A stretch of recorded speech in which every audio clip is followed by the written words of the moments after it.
Okay mga ka-trigger, basta mapagpalang araw ang bati ko sa inyo lahat, lalo tigit sa mga FW. Sana tayo ay nasa mabuting kalagayan.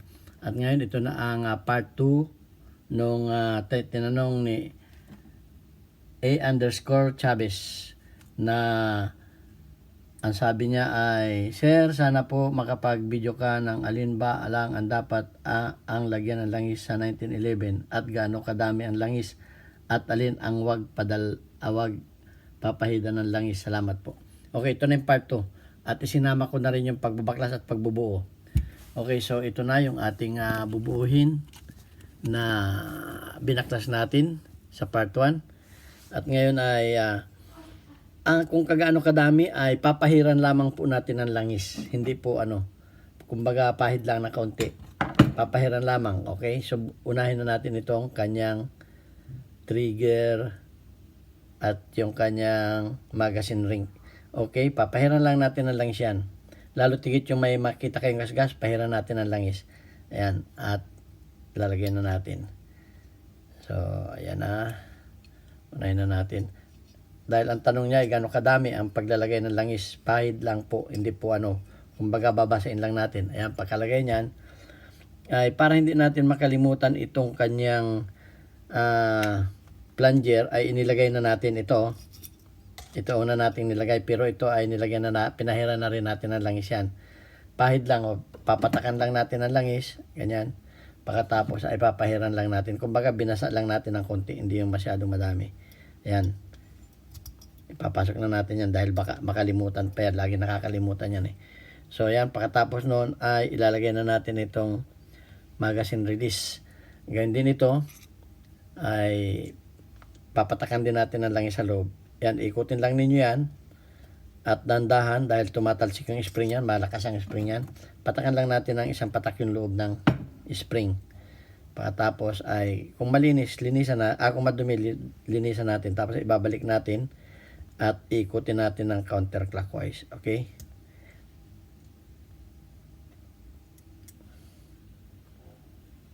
Ayun, binalik na natin sa dati. Pagkatapos niyan ay ikakabit na natin siya kung ano yung kung paano natin siya tinanggal, ganun din natin siya ikakabit. Yan, pagkatapos ay itutukuran natin dito sa kabila ng ating hinlalaki at ating ibabalik yung inikot natin tornilyo. Yung lock niya. Ayan o. Okay, gumagana na siya. At pagkatapos niyan ay ito ng kanyang safety pin disconnector. Ito, lalagyan na natin siya dyan. Ayan.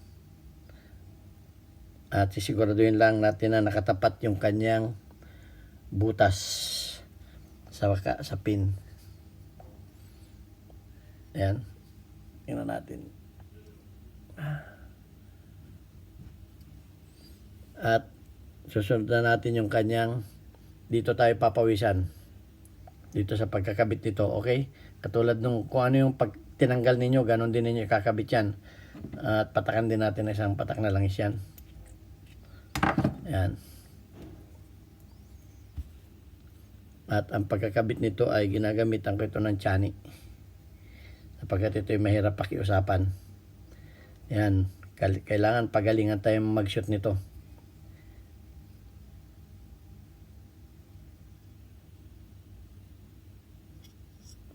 Ayun, at sisilipin natin dito sa kanyang butas kung tumapat ba yung butas niya sa pin. Yan, pati ito pin, pupunasan din natin ng langis yan. At subukan natin ipasok. Sana mag-shoot.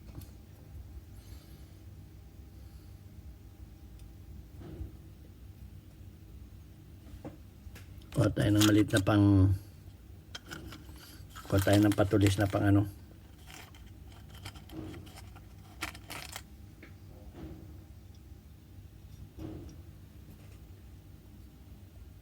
yun.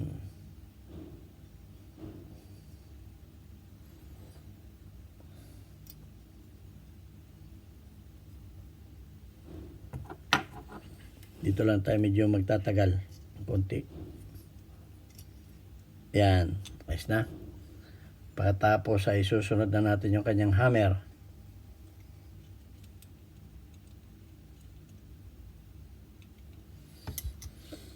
Okay, yung kanyang hammer, ito na. Ito, pupunasan din natin ng konting langis at yung pin na yun, patakan natin ng langis ito dahil ito moving parts to. Yan. At punasan lang natin ang kamay. Yun ay para binasa lang natin para protection din sa kalawang. Okay, lalagyan na natin yung kanyang hammer. Tapat natin doon. At ilalagay na natin yung kanyang pin. Yan. Yun, nakalagay na. Pagkalagay niyan ay isusunod na natin ang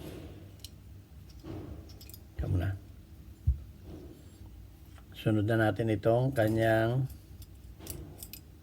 ilalagay lang natin ito ng temporary. Ito ay punasan din yun ng langis para hindi kalawangin. Okay, kailangan itong part na ito ay nakatama doon sa kanyang slot. May slot na tinatamaan yan. Yan.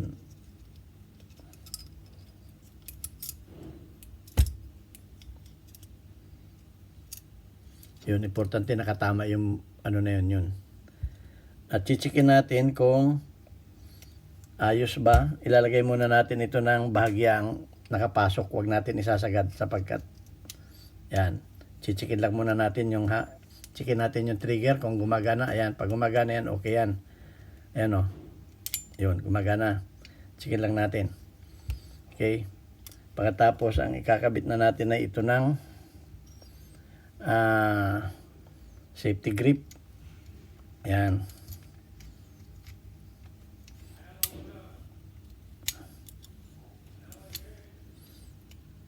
At itong kanyang thumb safety. Ayan.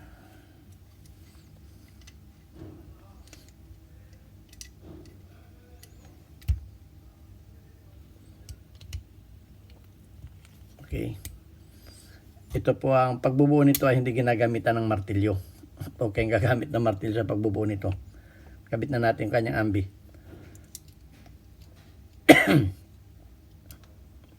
Yun. Yan. Pagkatapos niyan ay ito ay itatama natin. Kailangan yung strand na yon ay nakatama sa gitna. Dahil pag hindi nakatama yon, hindi ito magpapantay at mahirapan tayong ilagay yung pin. So kinakailangan nakasintro-sintro sa gitna yon. Yan o. So papakiusapan natin na siya ay sumintro.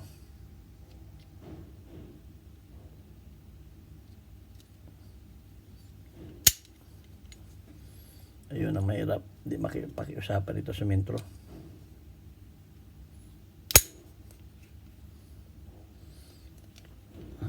Ayaw.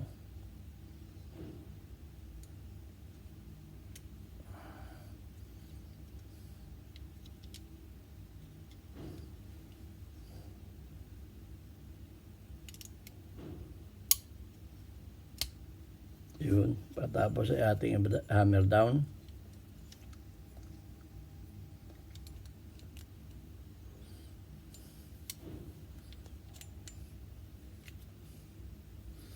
Ayaw pa rin ah. Hirap sintro ah.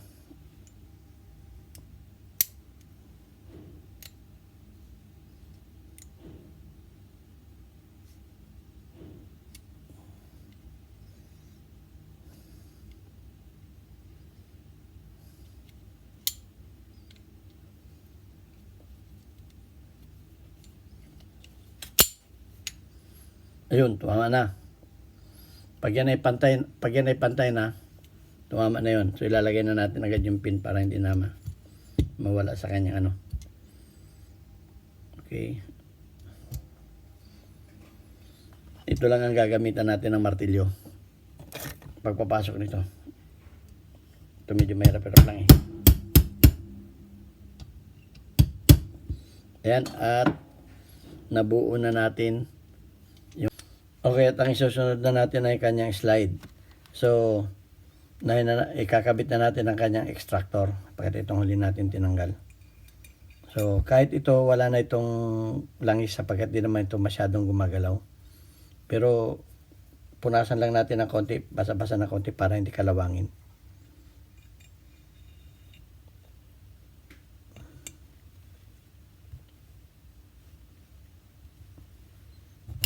O yun, pasok lang natin siya ng tamang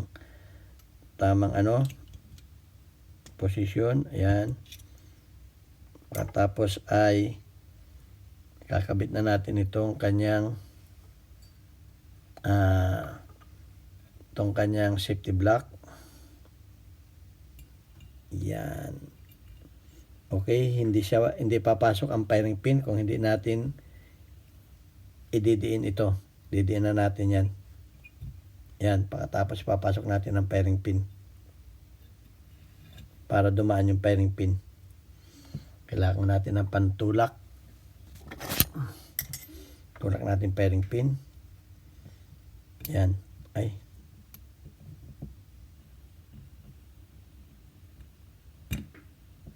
Pag nakapasok na ay pwede na natin siyang pakawalan. Yan.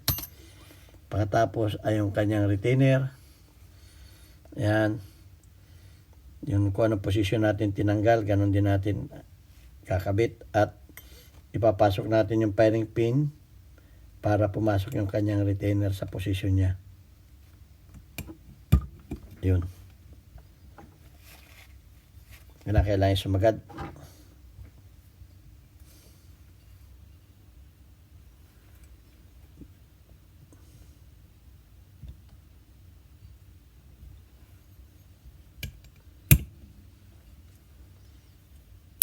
Yun.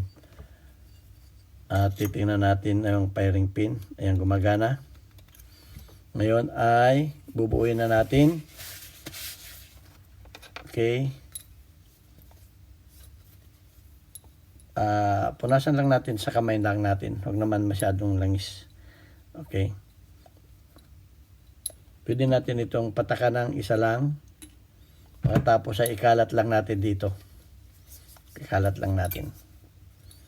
Tapos ay itong barrel link, lagyan natin ito ng isang patak na lang yung barrel link. Yan.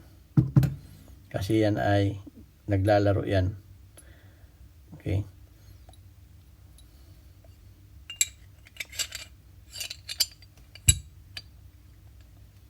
At ikakabit na rin natin itong kanyang guide rod. Lagyan din natin itong guide rod niya ng isang patak na langis at ikalat natin ang ating mga kamay. Yan, ikalat lang natin dito. Dahil ito ay, kada putok ito ay naglalaro dito. Yan, at ilalagay na natin ito. Tamang posisyon. Ayan. Pagkatapos, ang importante dito, nalalagyan natin ng langis ay itong railing. Kasi ang kada putok niyan, yan ay nag-i-slide ang ano dyan. Nag-i-slide yung slide niya dyan. Yan. Lagyan natin yan. Pagka ang inyong slide ay malaki ng kalog, pwede ninyo lagyan ng grasa. Kung malaki ng kalog. Okay? Ito ang importante lalagyan ninyo. Okay, pagkatapos itong ibabaw na ito, punasan lang ninyo. Yan. Punasan lang ninyo yan. Yan. Kalat na ninyo yung langis na ganyan. Yan. Pagkatapos ay papasok na natin sa kanyang receiver. Yun.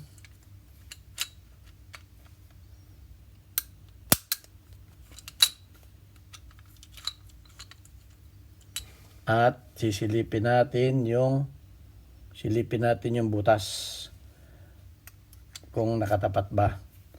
Tapos itong pin niya, yung kanyang pin, ay lagyan din natin ng konti lang na langis.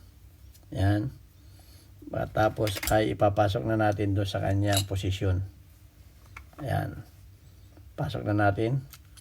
At pag nakapasok na, ay kukunin na natin yung timing ng kanyang posisyon. Yun. Dapat yung slot nandun. Pagkatapos itong kanyang slide stop ay itatapat lang ninyo ganyan. Tatapat lang ninyo tapos ididiin ninyo dito. Kadiin na ganyan.